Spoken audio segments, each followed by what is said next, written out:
Good morning, students.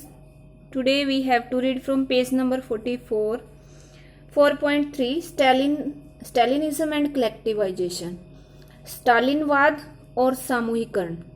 The period of the early planned economy was linked to the disasters of the collectivization of agriculture. जो नियोजित अर्थव्यवस्था का शुरुआती period था वो एक ऐसे संकट से जुड़ा हुआ था जो कलेक्टिवाइजेशन ऑफ एग्रीकल्चर, कृषि के सामूहिकरण से पैदा हुआ था. By 1927 to 1928, the towns in Soviet Russia were facing an acute problem of grain supplies. 1927 और 1928 के टाइम में जो सोवियत रूस के शहर थे वो एक अनाज की बहुत बड़ी कमी महसूस कर रहे थे. द गवर्नमेंट फिक्स्ड प्राइसेस, सरकार ने दाम जो थे वो फिक्स कर दिए थे. Eight which grain must be sold, उन्हीं दामों पर जो अनाज था वो बेचा जा सकता था. But the peasants refuse to sell their grain to government buyers at these prices, पर किसानों ने मना कर दिया, सरकार के जो खरीदार थे उनको इन दामों पर अपना अनाज बेचने से मना कर दिया. Stalin who headed the party after the death of Lenin, Lenin की मृत्यु के बाद जो पार्टी के हेड बने स्टालिन, ये यहाँ पे स्टालिन की पिक्चर दी हुई है. इंट्रोड्यूस्ड फर्म इमरजेंसी मेजर्स, उन्होंने कुछ आपातकालीन उपाय किए कठोर. He believed that rich peasants and traders in the countryside were holding stocks in the hope of higher prices, और उनको ये विश्वास था कि जो अमीर किसान हैं और जो व्यापारी हैं कंट्री साइड में, ग्रामीण एरियाज में, वो बहुत बड़े बड़े स्टॉक इकट्ठा किए हुए हैं, यानी कि अनाज को इकट्ठा किए हुए इस उम्मीद में कि इनके जो दाम है वो बढ़ेंगे, हायर जाएंगे. Speculation had to be stop, और इस सट्टेबाजी को रोकना था. एंड सप्लाईज कन्फिस्केटेड, और जो भी सप्लाईज होनी थी उसको एक तरह से जब्त करना था, कन्फिस्केट करना था. इन 1928 party members tour the grain producing areas, जो पार्टी के सदस्य थे वो ऐसे एरियाज में गए जहां पे अनाज उगता था. Supervising and forced grain collections, जो भी अनाज की कलेक्शन हो रही थी जबरदस्ती उसको सुपरवाइज किया, देख रेख की. एंड रेडिंग कुलकाज, कुलकाज जो होते हैं वो अमीर किसानों को कहते हैं, इंपॉर्टेंट वर्ड है ये कुलकाज, कुल्क कहते हैं इनको हिंदी में. रेडिंग मतलब हमला, उनपे छापे मारना, तो जो कुल्क थे उनपे उन्होंने छापे मारे. The name for well to do peasants, जो कुल्क है वो उनका नाम है जो अमीर किसान थे. एज शॉर्टेज कॉन्टिन्यूड, और जैसे अनाज की कमी थी वो कंटिन्यू रही, फिर भी बंद नहीं हुई. The decision was taken to collectivise farms, तो ये फैसला लिया गया कि जो खेत हैं उनको कलेक्टिव किया जाए, सामूहिक रूप से इकट्ठा किया जाए. It was argued that grain shortage were partly due to the small size of holding, और ये तर्क दिया गया सरकार की तरफ से कि जो अनाज की कमी हो रही है वो इस वजह से हो रही है क्योंकि जो खेत हैं वो छोटे साइज के हैं. After 1917 land had been given over peasants, और 1917 के बाद ही जो किसानों को जमीन थी वो दी गई थी. These small size peasant farms could not be modernized, और किसानों के ये छोटे साइज के जो खेत थे उनको मॉडर्न नहीं किया जा सका था. टू डेवलप मॉडर्न फार्म्स, और आधुनिक खेत विकसित करने के लिए.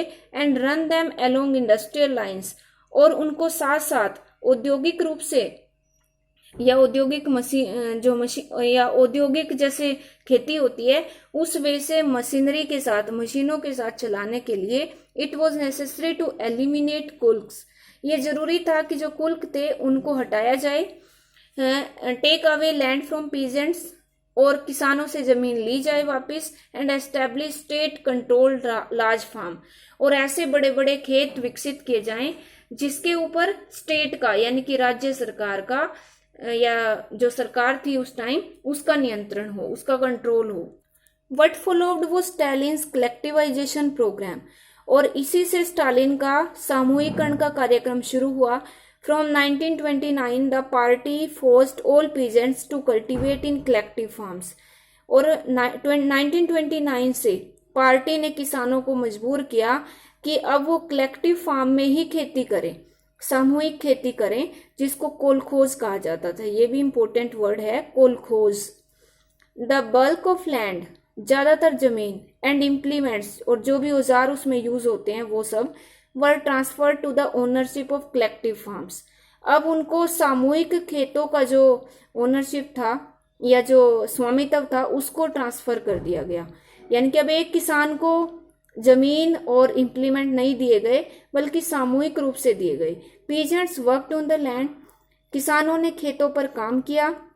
एंड द कोलखोज प्रॉफिट, और जो कोलखोज का मतलब कलेक्टिव फार्म्स, और जो सामूहिक खेत थे उनसे जो भी प्रॉफिट हुआ उसको शेयर किया गया, उसको किसानों में बांटा गया।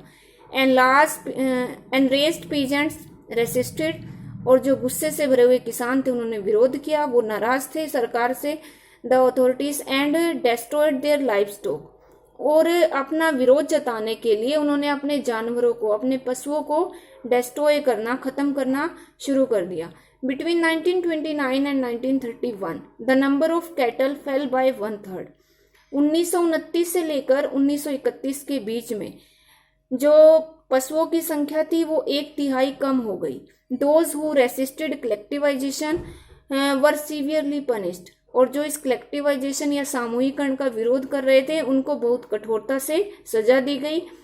Many were deported and exiled, बहुत सारे लोगों को देश से निकाल दिया गया, निर्वासित कर दिया गया। As they resisted collectivization peasants argued that, और जब वो विरोध कर रहे थे कलेक्टिवाइजेशन का तो किसानों ने तर्क दिया, दे वर नॉट रिच, कि ना तो वो अमीर हैं, and they were not engage socialisation या सोशलिज्म, और ना ही वो सामाजिकरण के विपरीत हैं, अंगेज्ड हैं।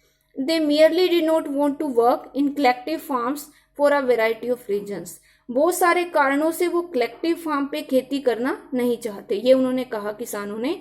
स्टालिन्स government allowed some independent cultivation, Stalin की सरकार ने कुछ बहुत कम मात्रा में यानी कि स्वतंत्र कल्टीवेशन में खेती करना या फसल उगाना उसको भी उन्होंने अलाव किया हुआ था। बट ट्रीटेड सच कल्टीवेटर्स अनसिंपैथेटिकली, पर ऐसे कल्टीवेटर्स को, ऐसे किसानों को वो सिंपैथी के साथ, सहानुभूति के साथ ट्रीट नहीं करते थे।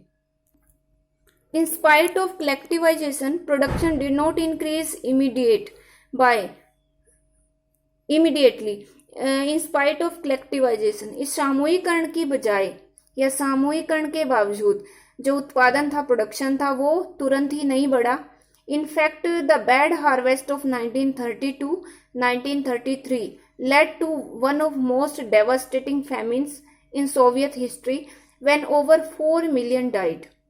और वास्तव में जो ये बुरी हार्वेस्ट, बहुत बुरी फसल उगी 1930 और 1933 के टाइम पीरियड में, उससे क्या हुआ, सोवियत इतिहास में यानी कि रूस के इतिहास में सबसे बड़ा भयानक डेवास्टेटिंग फैमिन मीन्स भुखमरी आ गई।